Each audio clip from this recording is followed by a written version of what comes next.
welcome to my channel, One Hill of a Life. I'm so glad you could be here today. Today I want to talk about how do we pick out books for our kids' TBR and the books that are on our current TBR for our kids. So, adults tend to pick whatever they want. There's no limitations on content. There's no limitations on what is in the books for adults because we are adults. But how do you pick books for kids and what is okay? What if they hate it? What if you hate reading it to them? Um, Picking books for a family to read is challenging because you're taking in many personalities and trying to figure out what you're going to read if you're reading as a family. And we have been doing this for several years now. There's always times that sometimes there's books we just don't like, and that's okay. So, we're going to go through a few things. So, getting started, how do I build the to be read list or the TBR for my kids and myself that we're going to read together? So, I tend to find inspiration through Pinterest and through YouTube and social media content. Um, but also, I take suggestions from my husband, personal preferences from when I was growing up, the books that I enjoyed reading as a student when I was younger. And our local library is phenomenal. We are so fortunate to have our library, and we're hoping that that they're not affected in the coming years. So, one of the best things that our library has done, they just remodeled our kids section to make it more accessible and ADA compliant, but also there is really good separation on like genres and older books from younger books, but they also have a binder that's basically if you liked this book, here is a book that is similar that you may like as well. And my older son has really started to gravitate towards that binder when trying to figure out what he wants to read, which has been a big help for us in discovering books that I might not know about. Because even though, yes, I'm all about my reading to my kids and my kids reading for themselves, the books are changing. New titles are constantly coming out, new authors, like favorite authors have new books coming out all the time, and it's hard to keep up the pace. So I have the books that I think are good and are classics that I want us to read, but also I want them to enjoy reading on their own. So I really don't limit the books they pick for themselves. It's the books that I read to them. I do try to have more of a classical or uh, deeper understanding to them, kind of go outside of our preferred genres. So that way we're being exposed to those books. Another, my boys have gotten older. We now take into account their preferences, suggestions. Um, I do leave that they get to read on their own, so they pick those books. I do not limit, I do not question it. I can make suggestions, but it's ultimately up to them what they choose to read after I have read to them. So, but I do get the final approval on the books that I am reading to them, but I do take into account the suggestions that they have for me. It is totally okay to not finish a book. There are books that we have walked away from. There are books we should have walked away from. You get to a point where you're so far into the book that at that point, like, I just want to finish reading it. And there's been books like that over the years for us that I wish we had stopped reading, or books that I wish that we had never picked up.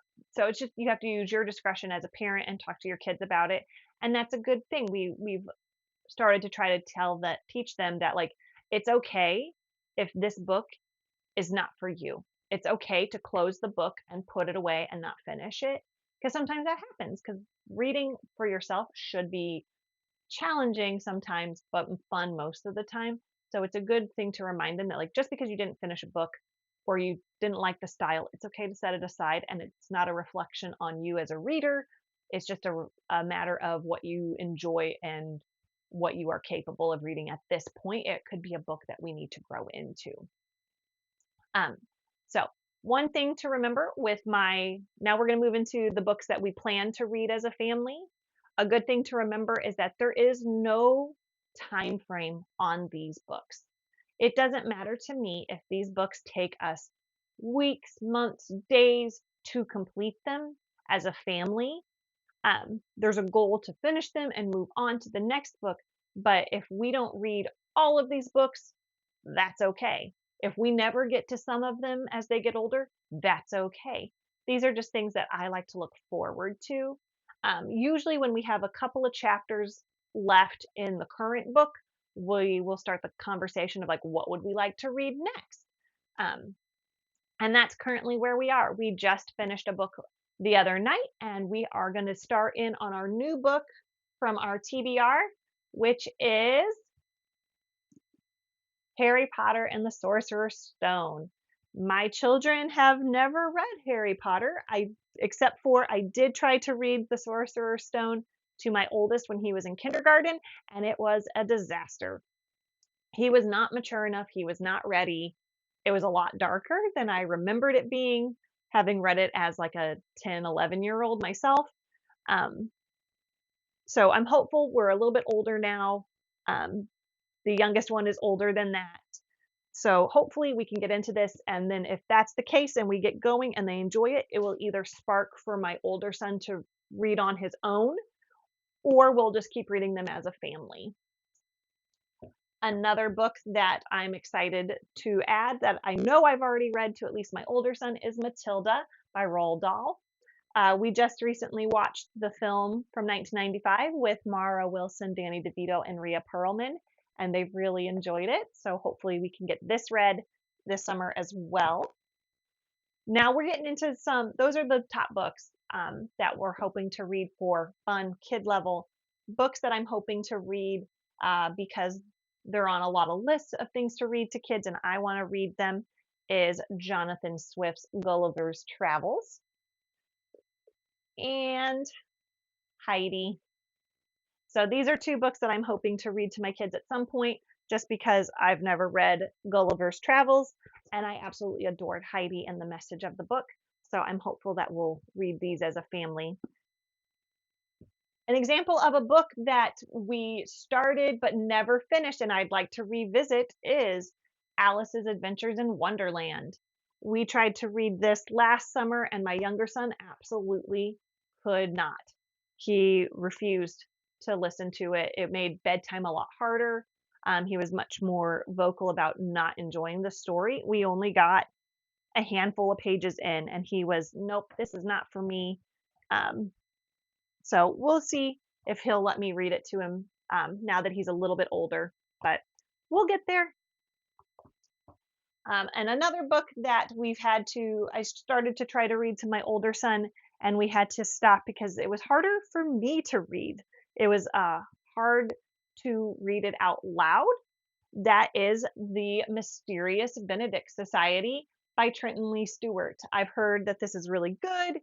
It is a hefty book. It's pretty thick to read as a family. I'm hopeful that maybe we'll get to it. If not, I can always try to read it for myself. It is a part of a series, and we'll just have to wait and see if we get to it, if we can get there. And that's it. Because my hope is that if we read Harry Potter, we'll end up reading all 7 books. And that's just where we're at with that.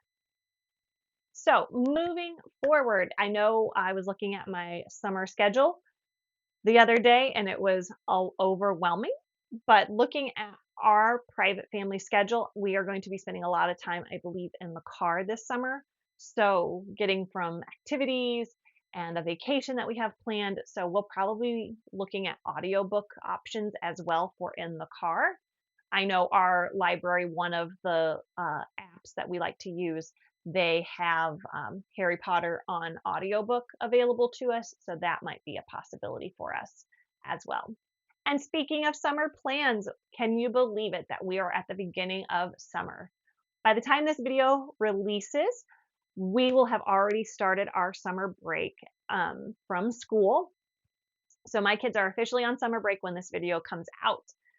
With that being said, that means that my children will be home with me June, July, and August. And what that means for my video schedule is that I'm hoping to have a video out every other week moving through those summer months because that just gives me more time to script, plan, film, edit without taking away from too much time from my children and the activities we have planned for us this summer.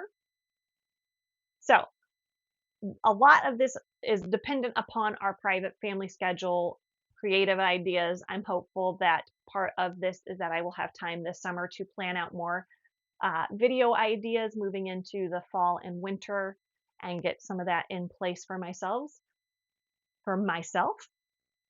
And I just want to thank you for understanding that there is a complexity with having a family and being the master of the chaos and the keeper of the schedule, that it just means that my time now is a little more divided and it has more filling up with it, with my kids being back home.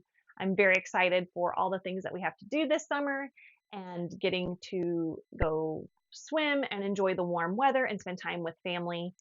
We're pretty excited. We're ready to go.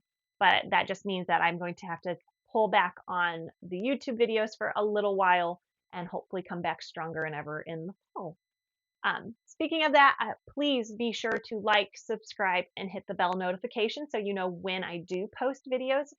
And I hope that you have the best summer possible for yourselves. And I will link some of our other family reading videos here. And I don't expect us to read all of these books, but it is fun to have an idea of where we want to go as a family with the books we want to read. If you have any suggestions, please leave them down below in the comment book box. I'm always looking for new books to add to our reading. Any books that you loved as a kid, any books that you remember falling in love with the art of reading as a kid, I would more than happy to take those suggestions or any suggestions you have of new books that your kids or you yourself have enjoyed and wish that you had read sooner. So thank you for being here, and I will see you in the next video. Have a great day. Bye.